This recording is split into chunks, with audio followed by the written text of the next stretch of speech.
Pada ganasnya gelombang, ibu meminta keadilan.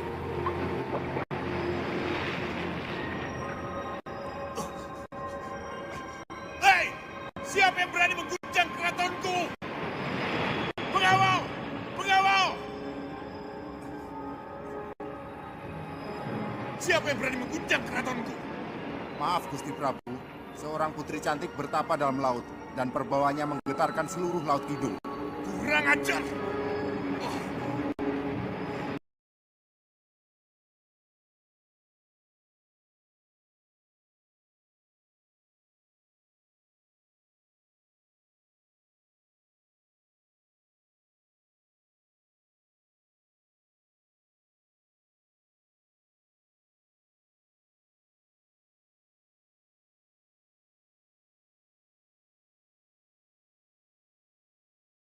Ini wilayahku. Aku yang berkuasa di sini. Ayo, usir perempuan itu. Kami tidak bisa melakukannya, Sang Prabu. Cepat usir dia. Ampun Sang Prabu, kami tidak bisa berbuat apa-apa. Karena dia... Kurang ajar kalian.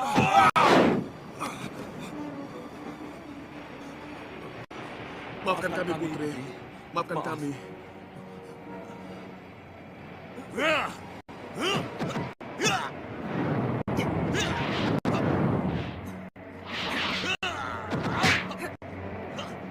Seorang wanita cantik tengah bertapa di Laut Kidul, memicu kegemparan di lautan yang anggun itu. Sang Raja Laut Kidul merasa terganggu dan memerintahkan pasukannya untuk menghentikan pertapaan wanita tersebut. Namun, pasukan raja yang bergetar ketakutan enggan melaksanakan perintah, hingga raja sendiri turun tangan dan menyerang salah satu anggotanya. Kejadian ini membangunkan sang wanita, yang kemudian terlibat dalam pertempuran singkat. Bisa kamu hancurkan batu karang itu? Lihat!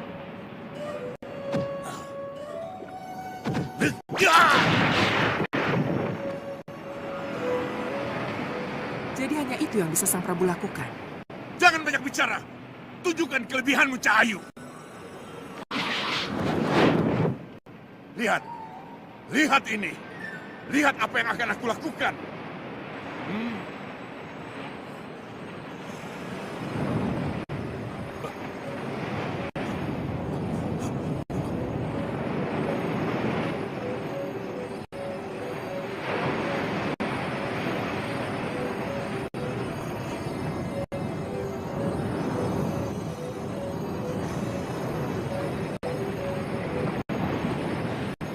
Sang wanita menawarkan jalan damai melalui uji keterampilan, bukan pertumpahan darah. Sang raja menerima tantangan tersebut, memamerkan kekuatan destruktifnya, sementara sang dewi menunjukkan keahliannya dalam memperbaiki barang-barang yang rusak. Akhirnya, sang dewi diminta untuk menjadi ratu di Laut Kidul. Merasa terpinggirkan, raja menyerang sang dewi, tetapi dengan sigap, sang dewi mengeluarkan kaca sakti yang menyedot sang raja ke dalamnya, menjadikannya penguasa baru Laut Kidul. Hanya Joko Temon dan Nyai Roro Kidul yang mengetahui kebenaran ini. Kami Putri Ayu. Baik. Kalau kalian berpihak kepadanya, kalian akan kuhancurkan sekalian.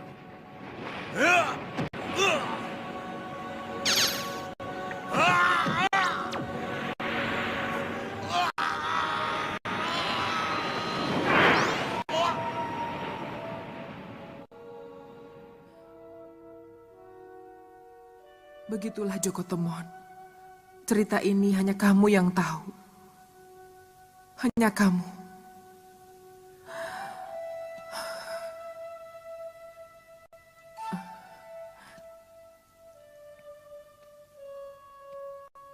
Nyi Ratu, ruang pendadahan sudah siap, Nyi Ratu.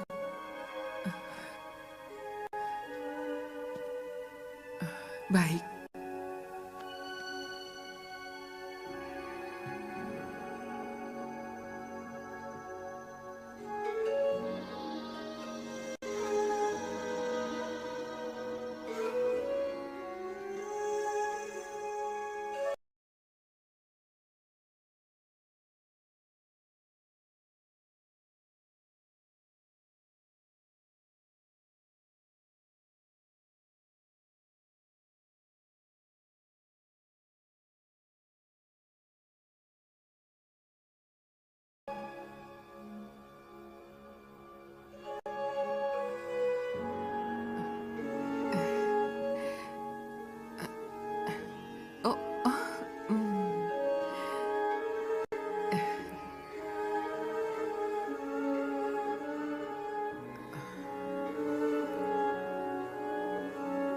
Joko Temon kemudian diletakkan di sebuah lokasi magis, di mana siapapun yang berada di sana akan tumbuh dengan cepat.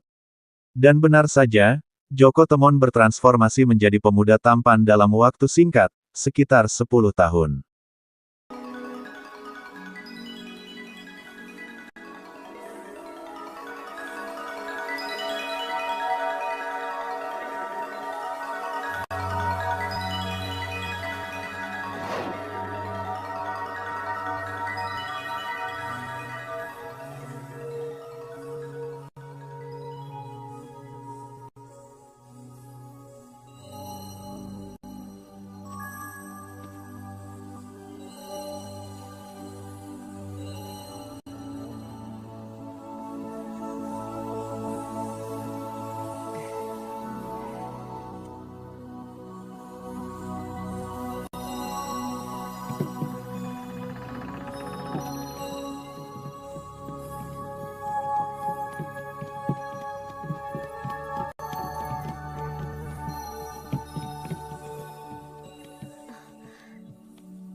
Bagaimana tuh?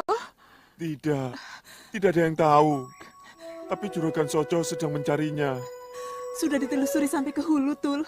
Sudah, Tapi tidak ditemukan. arusnya terlalu deras, Mbok. Duh Gusti. Tolong selamatkan momongan saya. Selamatkan Joko Temon. Yang salah Lodang, Bu. Kalau saja Lodang tidak mengira Wulung Ireng itu Jatayu, tidak teriak memanggil. Sudah. Maafkan Lodang ya, Bu. Lodang yang salah. Sudah. Lodang belum sempat ngajari Temon dalang, Bu. Belum sempat. Iya, sudah.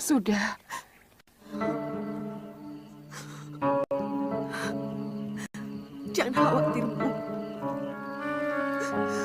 Apapun yang terjadi, saya yakin bisa menemukan pembunuhnya. Saya akan membuat perhitungan dengannya, siapapun dia.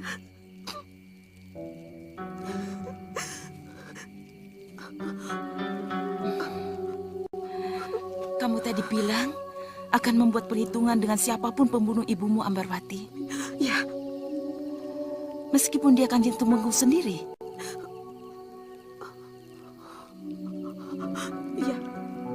iya. Mungkin secara langsung Kanjeng Tumenggung Joko Temon kemudian diletakkan di sebuah lokasi magis, di mana siapapun yang berada di sana akan tumbuh dengan cepat. Dan benar saja, Joko Temon bertransformasi menjadi pemuda tampan dalam waktu singkat, sekitar 10 tahun. ketika kamu masih kecil, beberapa kali percobaan bunuh diri itu sering dia lakukan. Tidak. Ini karena sakit hati. Karena penderitaan panjang seorang selir. Apakah ibumu tidak pernah cerita kalau ibumu diambil paksa oleh Tumenggung dari Joko Lodang saat dia dalam keadaan hamil muda, mengandung kamu, Ambarwati? Tidak. Saya harap cerita ini tidak benar. Sayangnya cerita itu benar, anakku. Aku ikut prihatin. Sudah saatnya aku membuka kenyataan ini. Apakah Nanda Roro tidak pernah menyadari kenapa Kanjeng Tumenggung kurang perhatian padamu? Karena memang kamu bukan anak kandungnya. Tidak mungkin. Merasa anaknya kurang diperhatikan, diabaikan dan tidak disayang oleh Kanjeng Tumenggung, membuat Galuh Centini ibumu merasa tertekan dan menderita. Tidak. Dan keadaan Joko Lodang yang menjadi kurang waras karena dianiaya, kehilangan istri dan calon anak, menyebabkan Galuh Centini makin tertekan. Ambarwati, tumpukan persoalan itulah yang akhirnya membuat ibumu menjadi kehilangan arah, sering menangis sendiri, dan akhirnya bunuh diri.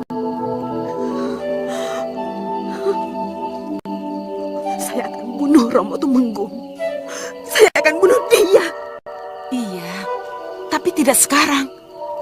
Kamu harus berhati-hati. Harus bersiasat. Tenang, Ambarwati. Tenang. Aku bersedia membantumu kalau kau mau menerima uluran tanganku, Ambarwati.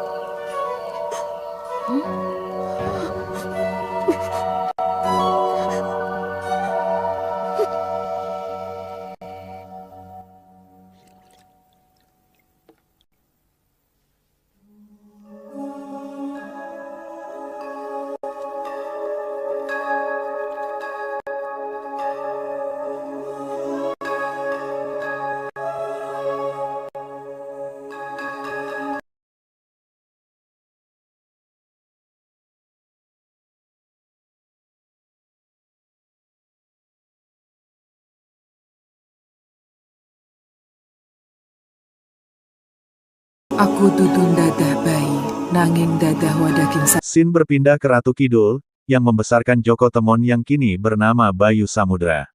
Sang pembantu juragan bermimpi bahwa Joko Temon masih hidup, dan juragan pun mengonfirmasi kebenarannya.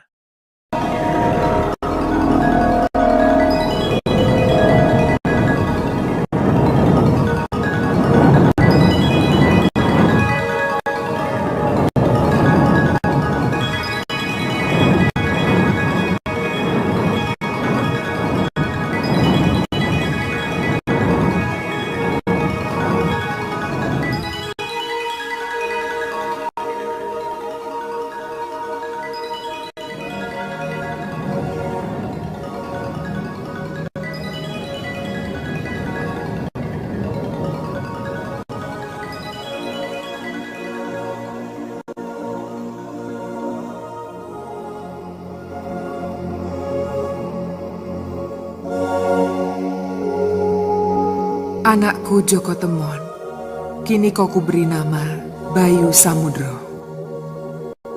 Bayu Samudro.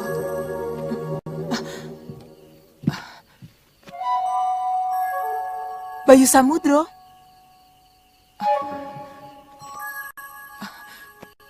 Bayu Samudro. Tul.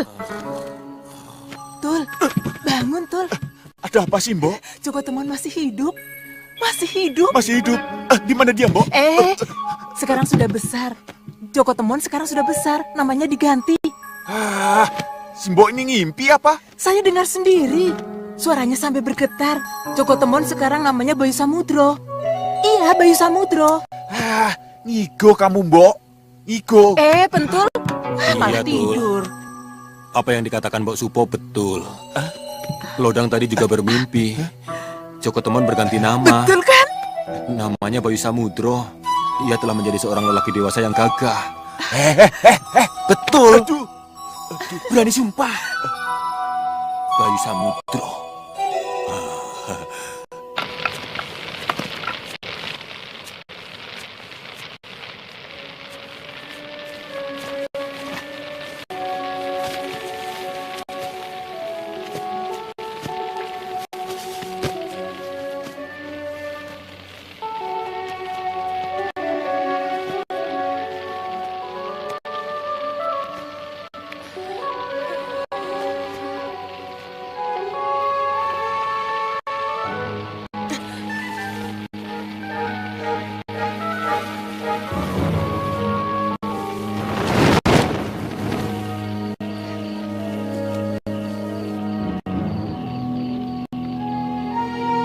Sementara itu, seorang pendekar wanita bernama Kembang Tanjung beristirahat di sekitar api unggun ketika beberapa penjahat menyerangnya.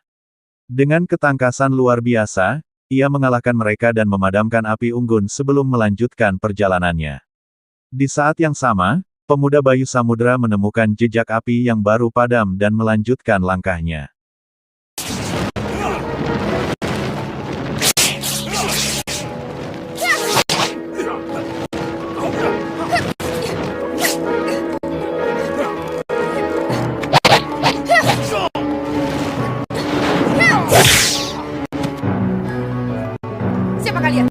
Menyerah dan ikut aku.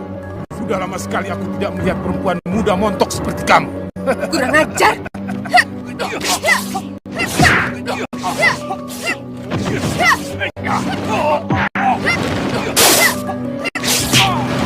Setan alas. Kelihatannya aku sendiri yang harus turun tangan.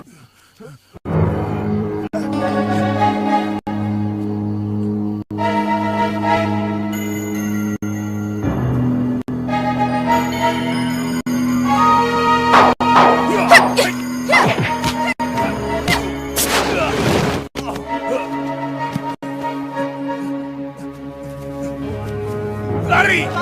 Lari!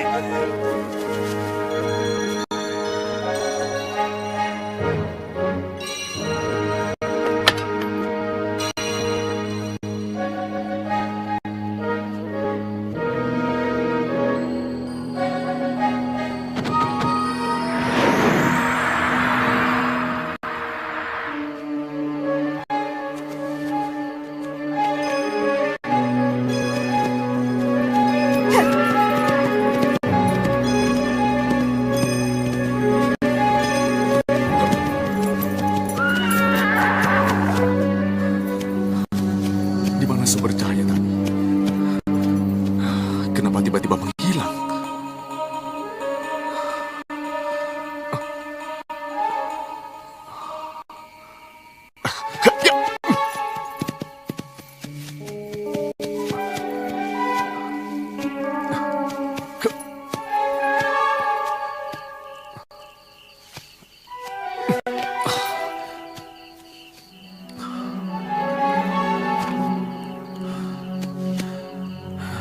Masih hangat. Siapa yang membuat api unggun di sini? Kenapa pergi?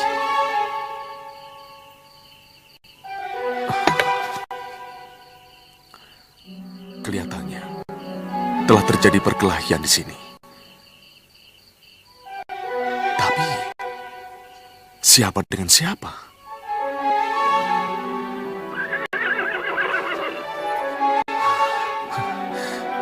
Ya. Kita memang harus segera meninggalkan tempat ini. Ayo.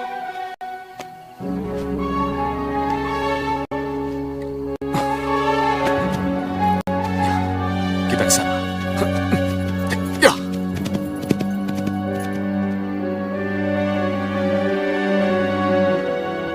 Sin berpindah lagi ke Tumenggung yang terbangun karena mendengar langkah kaki di atap istananya.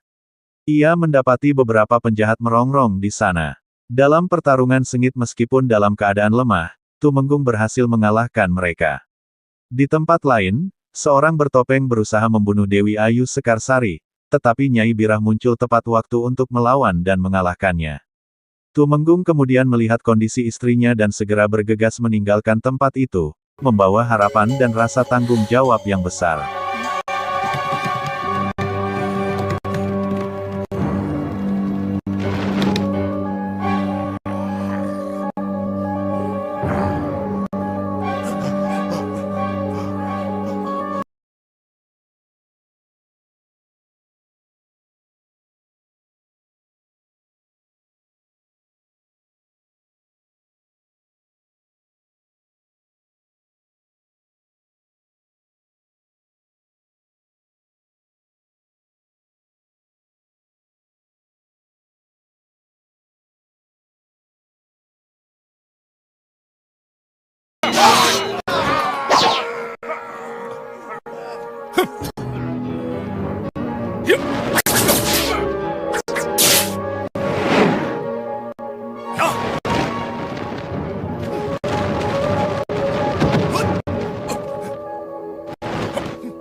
Biar aku saja yang menghadapi.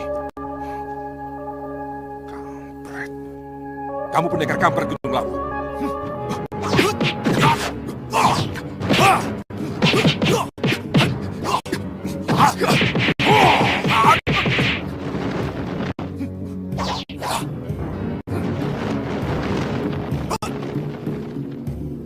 Ayo.